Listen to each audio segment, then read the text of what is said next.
2014 से ये नीमड़ी वाली गांव पीड़ित है और कोई सुनने वाला नहीं है। हरियाणा की सरकार की अगर हम बात करें तो हरियाणा में सरकार नाम की कोई चीज नहीं है, सर्कस चल रहा है 10 साल से। और आप अभी भी अल्पमत की सरकार आज के दिन हरियाणा में देखिए। बीकेयू और देश के लगभग 400 से ज्यादा किसानों के, मजदूरों के और जो सामाजिक संगठन है उनका हमारा एक प्लेटफार्म है संयुक्त किसान मोर्चा, जिसके नेतृत्व में दिल्ली का आंदोलन भी चला। और संयुक्त किसान मोर्चा का ये फैसला है क्योंकि जब हम दिल्ली से घर वापसी की उस समय 9 दिसंबर 2021 को भारत सरकार ने एक लिखित समझौता किसानों के साथ किया था, जिसमें एमएसपी गारंटी कानून देने की बात हुई थी, कर्ज माफी की बात हुई थी, लखीमपुर खीरी में जो किसानों के ऊपर गाड़ियां चढ़ाई गई थी उसमें न्याय की बात हुई थी, तमाम मांगे थी।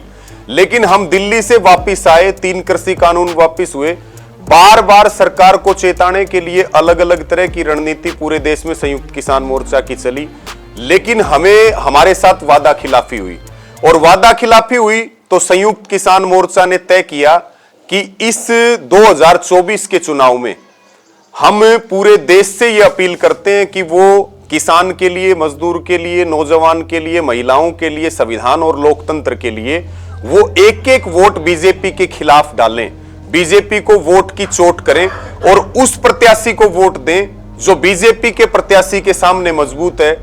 और विरोध का वोट जब मजबूत प्रत्याशी को मिलेगा तो बीजेपी का प्रत्याशी हार जाएगा।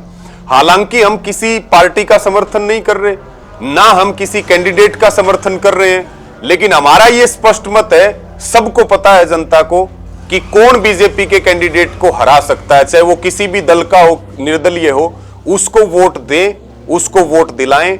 और इसी मुहिम के तहत अगर हम हरियाणा की बात करें तो अलग अलग जिलों में हमारी किसान मजदूर पंचायतें चल रही हैं और उन पंचायतों में तमाम जो सक्रिय आंदोलनकारी हैं, संगठनों के जो कार्यकर्ता हैं, और गांव-गांव में जाकर के हम सबसे अपील कर रहे हैं कि अब की बार का जो वोट है वो देश के लिए आपको देना है, वो बीजेपी के खिलाफ आपको देना है और बीजेपी के प्रत्याशी को आपने हराना है ताकि इनकी सरकार केंद्र में ना बन सके। बहुत सारे गांवों में नो एंट्री के बोर्ड लगे हुए हैं, हरियाणा के कई गांवों में नो एंट्री के बोर्ड लगे हुए हैं कि इस गांव में बीजेपी और जेजेपी के प्रत्याशी ना आए क्योंकि इन्होंने हमारा वोट लेकर के हमें धोखा देने का काम किया, छल किया। जिस गांव में हम बैठे हैं नीमड़ी वाली, यहाँ पिछले दिनों बीजेपी के प्रत्याशी जनसभा करने के लिए आए थे और सब गांव के लोग यहाँ बैठे हुए हैं, तो उनसे सवाल किए तो उन्होंने सवाल का जवाब नहीं दिया और वो वहां से उठ करके चले गए जी। और खापें जो हमारी हैं, हरियाणा में बड़ी ताकत है खापों की, पश्चिमी उत्तर प्रदेश में, हरियाणा में, तो खापें भी अपने स्तर पे गांव-गांव में अपने अपने लोकसभा क्षेत्र में मीटिंगें कर रहे हैं, गांव के चौपालों में जाकर के कि हमें भाजपा को वोट नहीं देना है, हमें वोट भाजपा को हराने वाले कैंडिडेट को देना है। और इसका असर आप देखेंगे कि हरियाणा में भारतीय जनता पार्टी के लिए, पूरे देश में तो आप देख ही रहे हैं, लेकिन हरियाणा एक अच्छा सबक सिखाने वाला है बीजेपी को। दुष्यंत सिंह चौटाला अभी हाल ही में बीजेपी से अलग हो जाते हैं और उन्होंने अभी कांग्रेस को सपोर्ट करने का एक घोषणा किया है, लेकिन फिर भी जो है जैसा कि आपने बताया मुझे कि आप कह रहे हैं जेजेपी जो है एक तरीके से वोट काटने का काम कर सकती है। इसको थोड़ा सा आप एक्सप्लेन करेंगे कि इस वक्त दुष्यंत चौटाला का पोजीशन आपको कैसा, किसान कैसे देख रहे हैं, क्योंकि जेजेपी भी जो है एक तरीके से अपने वोटर्स के लिए अपील कर रही है, तो कितना महत्वपूर्ण है ये पॉलिटिकल डेवलपमेंट? देखिए, दुष्यंत चौटाला को 10 सीटें मिली थी विधानसभा में और वो 10 सीटें बीजेपी के खिलाफ मिली थी, लेकिन जो दुष्यंत चौटाला ये कहते थे कि बीजेपी जमुना पार चली जाएगी, वो उसी की गोदी में जाकर के बैठ गए। और उनके पास जितने मंत्रालय थे वो सारे वो मंत्रालय थे जो कमाई के मंत्रालय माने जाते हैं। और किसान आंदोलन जब चला उस समय हमने संयुक्त किसान मोर्चा की ओर से कई बार दुष्यंत चौटाला से अपील की कि वो हरियाणा की सरकार से अलग हो जाए, वो हरियाणा की सरकार को छोड़ दे। हमने दुष्यंत चौटाला को कहा या तो सरकार चुनो या किसान चुनो, तो उन्होंने उस समय सरकार चुनने का काम किया और पैसे कमाने का काम किया। किसानों के ऊपर लाठियां पड़ती रही, मुकदमे दर्ज होते रहे, उनके पिताजी जो अजय सिंह चौटाला हैं वो ये कहते रहे कि किसान आंदोलन तो एक बीमारी थी। दुष्यंत चौटाला ये कहते थे कि 3 कानून कभी वापिस नहीं होते हैं, कानूनों में बदलाव जरूर हो सकता है। और उस समय दुष्यंत चौटाला ने हरियाणा के साथ बहुत बड़ा धोखा किया। आज हरियाणा में दुष्यंत चौटाला की छवि एक गद्दार की है, जिसने वोट लेकर के जनता को धोखा देने का काम किया है। हालात ये है कि जिस भी गांव में दुष्यंत चौटाला जा रहा है, 4.5 साल सरकार में रहने के बाद हर गांव में दुष्यंत चौटाला का विरोध हो रहा है, उससे सवाल पूछे जा रहे हैं।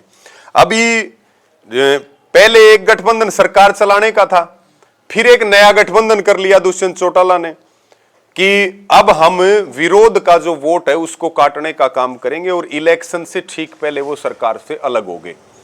तो ये जनता समझ रही है कि दुष्यंत चौटाला जो है वो बीजेपी को फायदा पहुंचाने के लिए चुनाव अलग से लड़ रहे हैं, लेकिन उनका यहां कुछ भी बटने वाला नहीं है। दुष्यंत चौटाला की राजनीति बिल्कुल खत्म हो चुकी है हरियाणा में, और लोकसभा छोड़िए, आप विधानसभा सीट भी शायद एक भी ना मिले हरियाणा में। हरियाणा के लोगों में उनके प्रति बहुत ज्यादा गुस्सा है।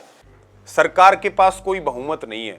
और आप जो एक बात पूछ रहे थे कि वो कह रहे हैं दुष्यंत चौटाला की कांग्रेस का समर्थन कर देंगे, उसका समर्थन कर देंगे, मुद्दा वो नहीं है। आपने सरकार से जो लेना था आप 4.5 साल में ले चुके हैं।